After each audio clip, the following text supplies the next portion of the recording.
একলা চলো রে, একলা চলো, একলা চলো, একলা চলো, একলা চলো রে। নেতাজি মানে একটি আদর্শ, এক জীবন বোধ। জাতি ধর্ম নির্বিশেষে সমস্ত ভারতবাসীর অন্তরে নেতাজি বিরাজমান জ্বলন্ত দেশপ্রেম, আত্মত্যাগ ও বলিষ্ঠ চারিত্রিক দৃঢ়তার উদাহরণস্বরূপ। আমাদের মননে, আমাদের চিন্তনে নেতাজি আছেন। আজ 23শে জানুয়ারি তার জন্মদিবসে তাকে শ্রদ্ধাঞ্জলি প্রদানের জন্য আমরা একটি অনুষ্ঠানের আয়োজন করেছি। নেতাজির 124তম জন্মদিবসে তাকে শ্রদ্ধাঞ্জলি প্রদান করতে পেরে বিএডিসির তরফ থেকে আমরা আনন্দিত এবং আপ্লুত। Bengali association of greater Chicago নেতাজির 125তম জন্মজয়ন্তী পালনের যে উদ্যোগ নিয়েছে, আজকের অনুষ্ঠান তার প্রথম পদক্ষেপ।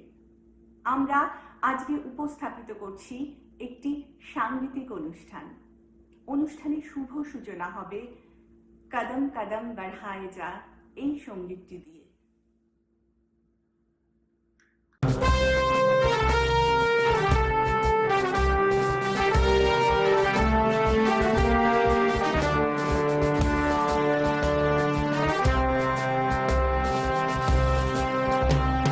शेर हिंद आगे बढ़, मरने से फिर भी तू न डर, उड़ा के दुश्मनों का सर जो शे वतन बनाए जा। तू शेर हिंद आगे बढ़, मरने से फिर भी तू न डर, उड़ा के दुश्मनों का सर जो शे वतन बनाए जा। कदम कदम बढ़ाए जा, खुशी के गीत गाए जा, ये जिंदगी है कौम की, तू कौम पे लुटाए जा।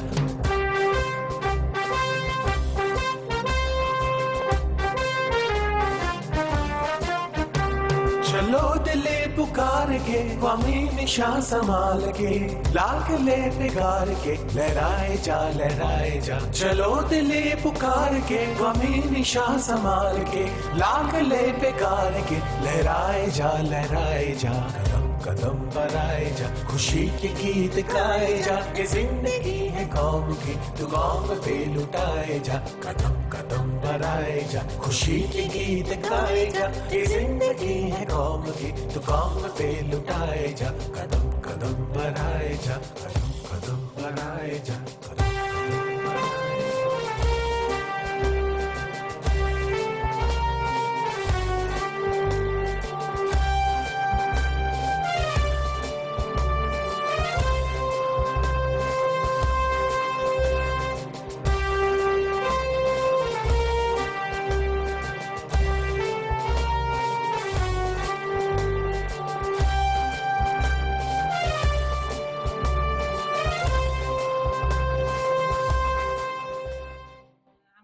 রবীন্দ্রনাথের সাথে নেতাজির একটি তো গভীর যোগাযোগ ছিল, যদিও তাদের মধ্যে অনেক বয়সের ব্যবধান ছিল।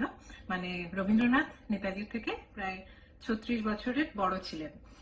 কাজেই নেতাজি প্রথম জীবনের আইডল হিসেবে দেখতেন রবি ঠাকুরকে।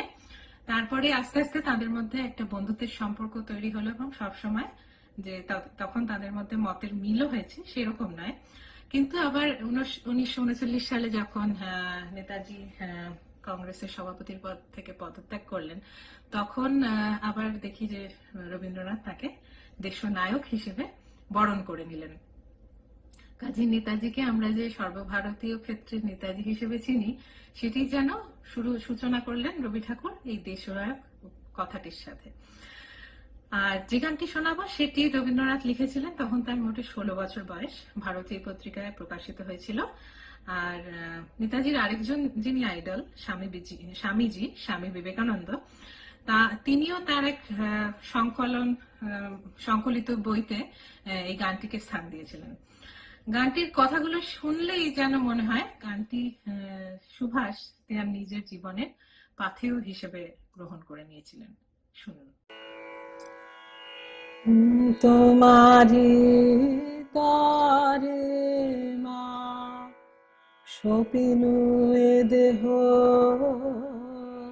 তোমারি তারে মা সপিনু প্রাণ, তোমারি শোকে এ আখি বরষিবে, এ বিনা তোমারি গাহিবে গান, তোমারি তনুমা।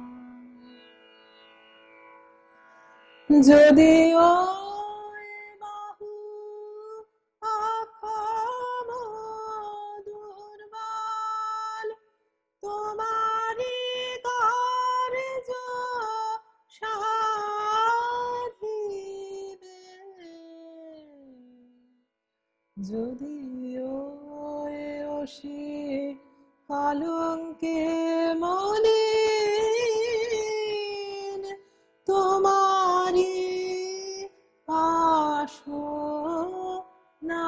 নাশিবে,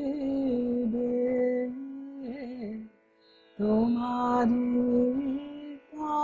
তারিমা। যদিও হে দেবী শোনিতে আমার, কিছুই তোমার হবে না, তবুও গো মাতা আরিতা ঢালিতে, একদিন তব কলঙ্ক খালিতে, নিভাতে তোমার যাতনা। যদিও জননী, যদিও আমার এ বিনয় কিছু নাহি গো বান। যদিও জননী, যদিও আমার এ বিনয় কিছু নাহি গো বান। কি জানি যদি মা একটি সন্তান জাগিয়ে ওঠে শুনি এ বিনা তান, তোমারি তারিমা। শোকিনী দেহ তোমারি তারিমা, শোকিনী প্রাণ, তোমারি শোকে এ আখি বরষিবে, এ বিনা তোমারি গাহিবে গান, তোমারি তারিমা।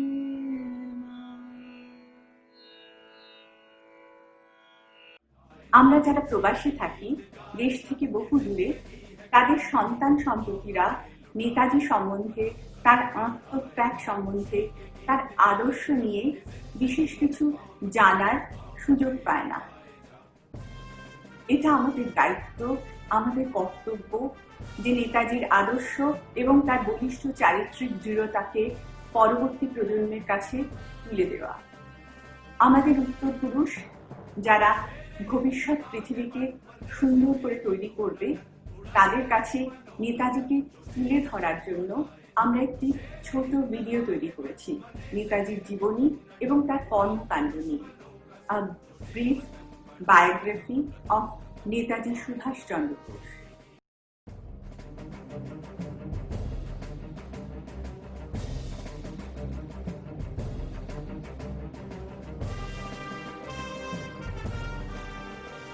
আমাদের চরম উদ্দেশ্য জাতির সর্বাঙ্গীন কল্যাণ ও উন্নতি সাধন করা। সমস্ত বন্ধন হতে জাতিকে চিরকালের জন্য মুক্ত করা। এই সর্বাঙ্গীন উন্নতি আনতে হলে সর্বাগ্রে পরাধীনতার শৃঙ্খল মোচন করতে হবে। রাষ্ট্রীয় বন্ধন হতে জাতিকে প্রথমে মুক্ত করলে আমরা সামাজিক ও অর্থনৈতিক বন্ধন হতে তাকে মুক্ত করতে পারব। স্বাধীনতা একটা অখণ্ড সত্য। এই স্বাধীনতা চাই জাতি এবং ব্যক্তি উভয়ের অখণ্ড জীবনের জন্য।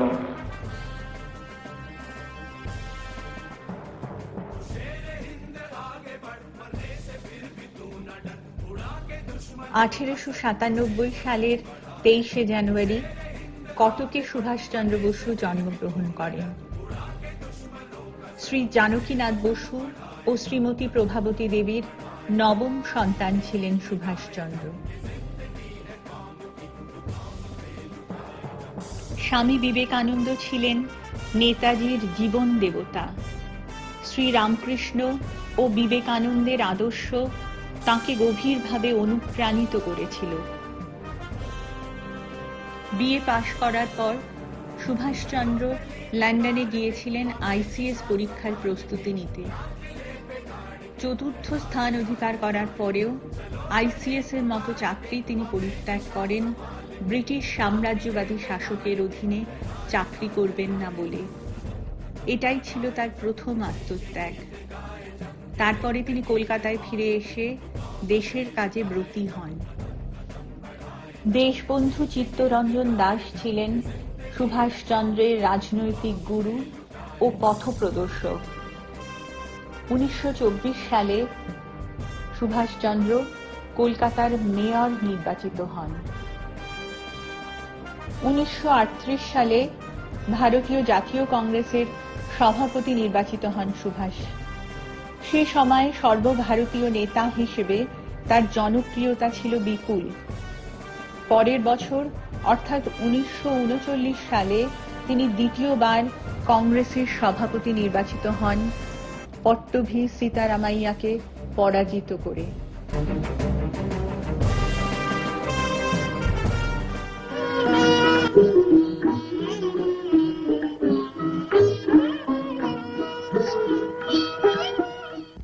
After hoisting the national flag, President Subhash Chandra Bose said, Our struggle is no doubt a non-violent struggle. But even a non-violent struggle demands an army, an organization, and a machinery. India is going to be free, and that we who live today are going to play a part in making India free. There is no power on earth that can keep India enslaved anymore.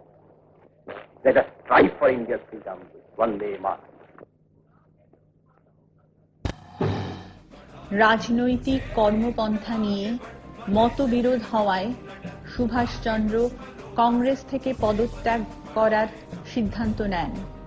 22শে June 1939 সালে তিনি সর্বভারতীয় forward block গঠন করেন। যদি তোর ডাক শুনে কেউ না আসে তবে একলা চলো রে, একলা চলো, একলা চলো, একলা চলো, একলা চলো রে। যদি তোর ডাক শুনে কেউ না আসে তবে একলা চলো রে। On the 17th January 1941, at 1:35 a.m., Netaji, in the guise of an upcountry Muslim, Muhammad Ziauddin, tiptoed out of his room, went across the length of his Elgin Road house, and came down the rear staircase where I had parked the car. ওরে ওরে ও ভাগা কথা না কয়, We drove out. যদি সবাই থাকে মুখ ফেরায় সবাই করে ভয়। On the night of 18th January, we reached Gomo station, where we boarded the Delhi Calcutta তোর মনের on কথা his way একলা to বলো Peshawar. রে, যদি তোর ডাক শুনে কেউ না। পেশোয়ার থেকে রাশিয়া হয়ে নেতাজি জার্মানি যান। যদি সবাই ফিরে যায়, বিশ্বযুদ্ধকালীন পরিস্থিতিতে অক্ষশক্তির সাহায্য নিয়ে ভারত থেকে ব্রিটিশদের বিতাড়িত করতে চেয়েছিলেন তিনি। কেউ ফিরে না চায়, যদি গহন পথে যাবার কালে কেউ ফিরে না চায়, তবে পথের কাটা ও তুই রক্ত মাখা চরণ তলে একলা দলরে, যদি তোর ডাক শুনে কেউ না আসে তবে। which India will not lose. Every commodity in this world has its price. So also has freedom. I appeal to you to be ready to pay the price of freedom, which is service and suffering.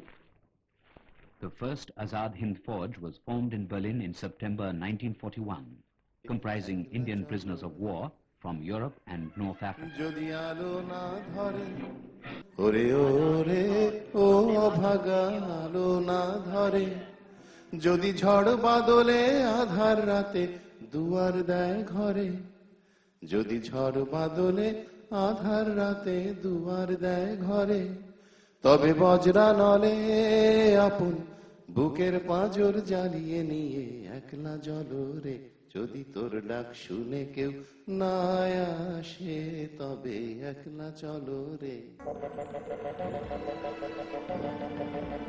In December, Japan attacked Pearl Harbor and the Second World War spread to Asia.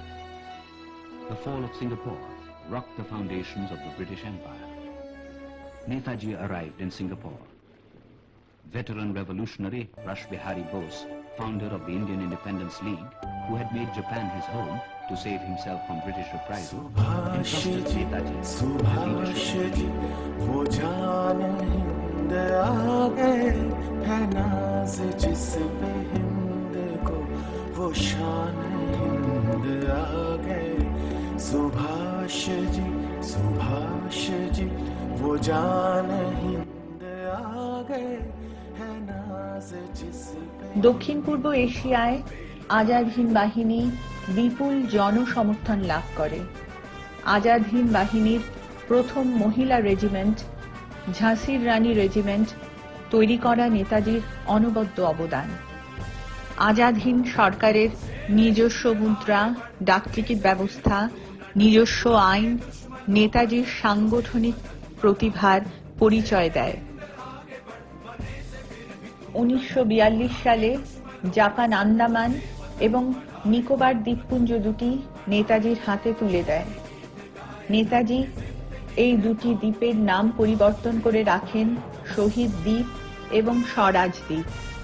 Fauj Rangoon থেকে ভারতে অনুপ্রবেশের পরিকল্পনায় এগিয়ে চলে।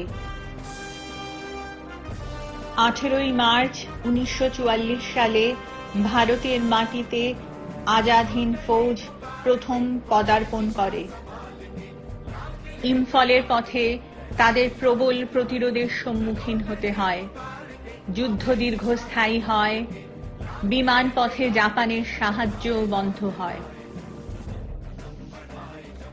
পূর্ব ভারতে প্রচন্ড বৃষ্টি এবং সরবরাহের অভাবে আজাদ হিন্দ ফৌজের যুদ্ধ প্রচেষ্টা ব্যর্থ হয়। তারা বাধ্য হন ব্রিটিশ বাহিনীর কাছে আত্মসমর্পণ করতে।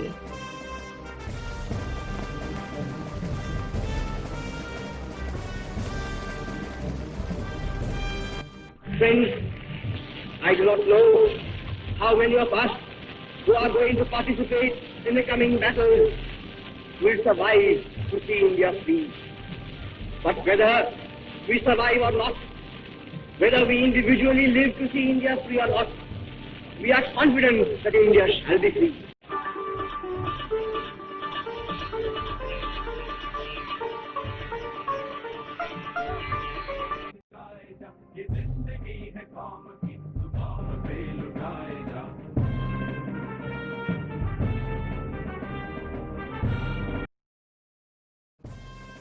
শ্রদ্ধেয় দ্বিজেন্দ্রলাল রায়ের সুযোগ্য পুত্র শ্রী দিলীপ কুমার রায় নেতাজির ঘনিষ্ঠ বন্ধু ছিলেন। তারা একসাথে প্রেসিডেন্সি কলেজে পড়াশোনাও করেছিলেন। 1925 সালের 9 অক্টোবর দিলীপ কুমার রায়কে লেখা একটি চিঠিতে মান্দালয় জেল থেকে সেই চিঠিটি লিখেছিলেন সুভাষচন্দ্র। তাতে লিখেছিলেন, গানে গানে দেশকে ভরিয়ে দাও। যার লেখায় সঙ্গীতের মূর্ছনা নেই, যার হৃদয় সঙ্গীতে জেগে ওঠে না, সে বড় কিছু তৈরি করতে পারে না। এই ছিল নেতাজির ভাবনা। তার প্রিয় সঙ্গীতগুলি তিনি একটি নোটবুকে লিখে রাখতেন। সেখানে রবিবাবুর গান যেমন ছিল, তিনি ছিল দ্বিজেন্দ্র গীতিও। ধনধান্য পুষ্পে ভরা আমাদের এই বসুন্ধরা, এই সঙ্গীতটি নেতাজির খুব প্রিয় ছিল।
দেশে রানী সে যে আমার জন্মভূমি, সে যে আমার জন্মভূমি, সে যে আমার জন্মভূমি। রবীন্দ্রনাথ ঠাকুরের লেখা নেতাজিকে অনুপ্রাণিত করেছে। তার সাথে রবীন্দ্রনাথের খুব ভালো সম্পর্ক ছিল। মহাজাতি সদনের শিলান্যাসের সময় সুভাষচন্দ্র রবিবাবুকে আমন্ত্রণ জানিয়েছিলেন। রবীন্দ্রনাথের গান ছিল অত্যন্ত প্রিয় তাঁর। আমার দেশের মাটি তোমার পরে ঠেকাই মাথা, ও আমার দেশের মাটি তোমার পরে ঠেকাই মাথা। তোমাতে বিশ্বময়ীর, তোমাতে বিশ্বময়ীর আঁচল পাতা, ও আমার দেশের মাটি তোমার পরে ঠেকাই মাথা।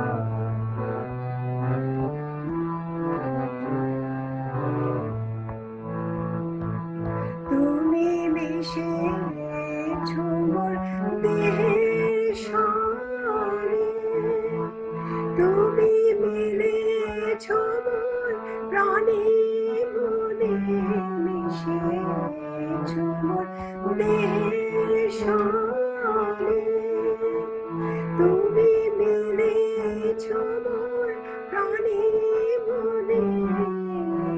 তোমার ওই শ্যামল বরণ কোমল মূর্তি মর্মে গাথা, ও আমার দেশের মাটি তোমার পরে ঠেকাই মাথা।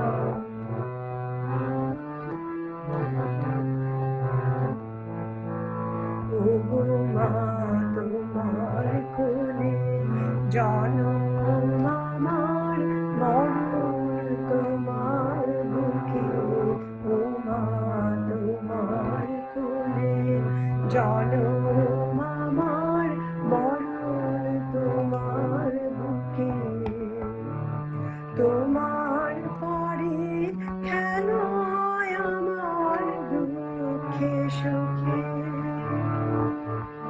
তুমি অন্য মুখে তুলে দিলে, তুমি শীতল জলে জুড়াইলে, অন্য মুখে তুলে দিলে, তুমি শীতল জলে জুড়াইলে।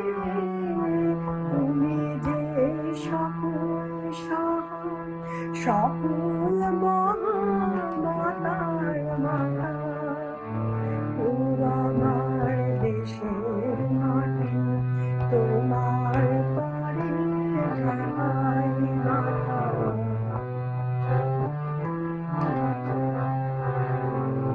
অনেক তোমার খেয়েছি গো, অনেক নিয়েছি মা, ও মা অনেক তোমার খেয়েছি গো, অনেক নিয়েছি মা। তবু জানি নে যে কি মা তোমায় দিয়েছি মা। আমার জনম গেল বৃথা কাজে, আমি কাটানো দিন ঘরের মাঝে, জনম গেল বৃথা কাজে, আমি কাটানো দিন ঘরের মাঝে। তুমি যে বৃথায় আমায় শক্তি দিলে শক্তি দাতা, ও আমার দেশের মাটি তোমার পরে ঠেকাই মাথা।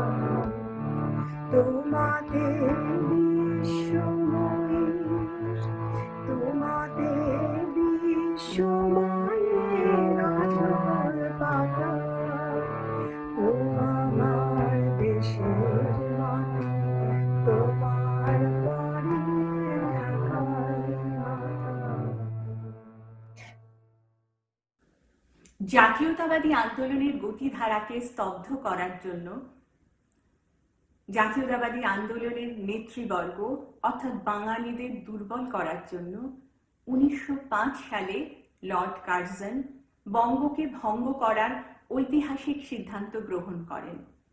এই সিদ্ধান্তের বিরুদ্ধে সারা বাংলায় আন্দোলন গড়ে ওঠে, বঙ্গভঙ্গ বিরোধী আন্দোলন। এই আন্দোলনের পরিপ্রেক্ষিতে, এই ঐতিহাসিক পটভূমিতে রবীন্দ্রনাথ অসংখ্য গান রচনা করেছিলেন। সেগুলি স্বদেশ পর্যায়ের গান। সেই গানগুলি স্বদেশী আন্দোলনের নেতৃবর্গকে গভীরভাবে উদ্বুদ্ধ করত। এরকমই একটি গান, বিধির বাঁধন কাটবে তুমি। আসুন আমরা শুনে নিই। বিধির বাঁধন কাটবে তুমি এমন শক্তিমান, তুমি কি এমনি শক্তিমান, আমাদের ভাঙা গড়া তোমার হাতে এমন অভিমান, তোমাদের এমনি অভিমান। বিধির বাঁধন কাটবে তুমি এমন শক্তিমান, তুমি কি এমনি শক্তিমান। চিরদিন টানবে পিছে, চিরদিন রাখবে নিচে, চিরদিন টানবে পিছে, চিরদিন রাখবে নিচে। এত বল নাই রে তোমার, এত বল নাই রে তোমার, সবে না সেই টান। বিধির বাঁধন কাটবে তুমি এমন শক্তিমান, তুমি কি এমনি শক্তিমান। শাসনে যতই ঘেরো আছে বল দুর্বলেরও, শাসনে যতই ঘেরো আছে বল দুর্বলেরও। হও না যতই বড়, হও না যতই বড়, আছেন ভগবান। আমাদের শক্তি মেরে তোরাও বাঁচবি রে, আমাদের শক্তি মেরে তোরাও বাঁচবি রে। বোঝা তোর ভারী হলে, বোঝা তোর ভারী হলে, ডুববে তোরে খান। বিধির বাঁধন কাটবে তুমি এমন শক্তিমান, তুমি কি এমনি শক্তিমান, আমাদের ভাঙা গড়া তোমার হাতে এমন অভিমান, তোমাদের এমনি অভিমান। বিধির বাঁধন কাটবে তুমি এমন শক্তিমান, তুমি কি এমনি শক্তিমান।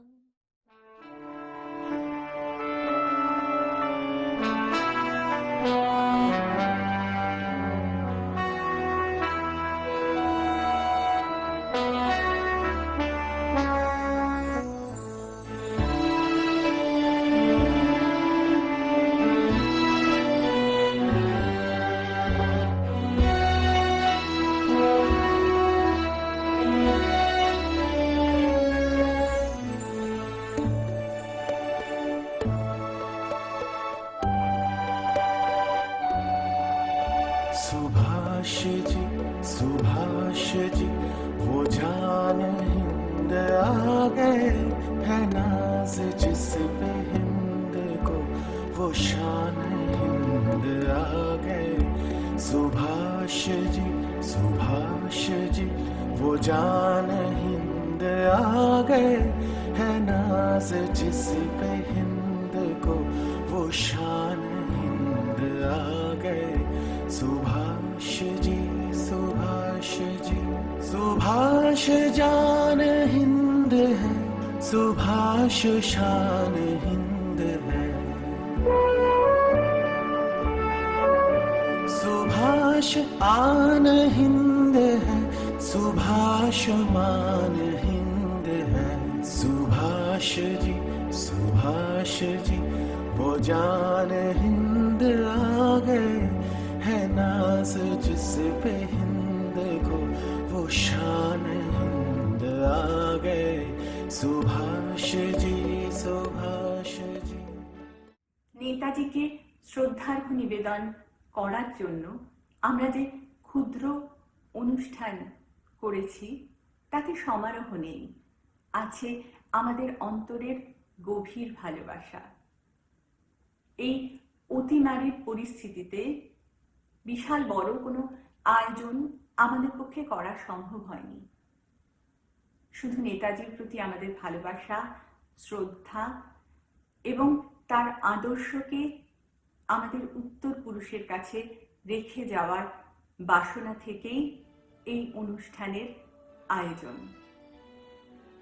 আমাদের পরবর্তী প্রজন্ম, ভবিষ্যৎ নাগরিক যারা, তাদের হৃদয়ে, তাদের মননে, চিন্তনে নেতাজির আদর্শ বেঁচে থাকুক, এই আশা এবং শুভকামনা নিয়ে আমরা আজকের মতো বিদায় নিচ্ছি। নমস্কার। একলা চলো রে, একলা চলো, একলা চলো, একলা চলো, একলা চলো রে, যদি তোর ডাক শুনে কেউ না আসে তবে একলা চলো রে। फिरंगियों की कौम पर वो कहर बन के छाएंगे। सुभाष जी वो जाने आ गए है नाज जिस पे हिंद को, वो शान हिंद आ गए। सुभाष जी